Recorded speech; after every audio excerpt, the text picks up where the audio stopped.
Definitely একটা action আমরা নেব, যেহেতু দায়িত্ব দেয়া আছে। 2 দিন পরে এমন না যে এটা নেবো না আর আপনারা আমাদের সাথে চলবেন, তা তো না। আপনাদের সাথে জার্নি আমাদের লং জার্নি। কিন্তু ভাই একটা কথা যদি বলেন, যাদের সাথে লেগেছে মানে সংঘর্ষের সময় হয় দুই পক্ষেই হয়তো উত্তেজিত হয়ে যায়, কিন্তু এইখানে নিরপেক্ষ কিছু সাংবাদিক ছিল এবং তার মধ্যে আমিও ছিলাম।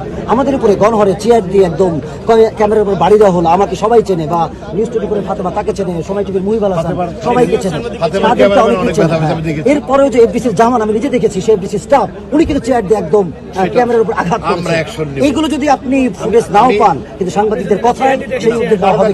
ফুটেজ আছে, ফুটেজ দিয়ে আমাকে সাপোর্ট দিবেন। ফুটেজ ছিল বড় প্রমাণ, আর আইন চাই প্রমাণ।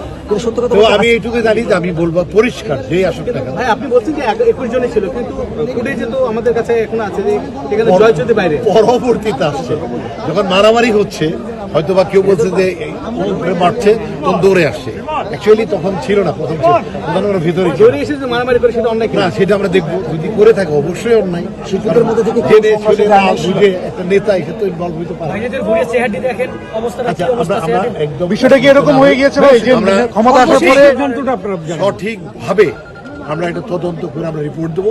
এর আপনাদের অনুরোধ করে বলছি, আমাকে যদি প্রদান করে অনুরোধ করতে, আপনারা জানেন আমরা চলে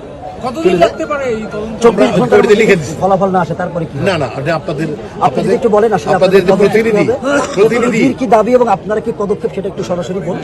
প্রতিনিধি যেভাবে লিখছে, ওই লিখার ওই কন্ডিশনের উপর আমরা বিচার করব। আপনাদের প্রতিনিধি আমাদের প্রতিনিধি। সেই 5 দফা সাংবাদিকদের যে 5 দফা দাবি, সেটা আপনাদের যুক্তিসঙ্গত মনে হয় কিনা, বা আপনাদের তার প্রেক্ষিতে বলা তদন্ত, আপনি বলেন না যে তদন্তের পর প্রত্যেকটা অন্যায়ের বিরুদ্ধেই প্রতিবাদ করা উচিত, প্রত্যেকটা অন্যায়ের শাস্তি হওয়া উচিত। কিন্তু অন্যায়টাকে কতটুকু সেটা প্রমাণ হয়ে গেছে।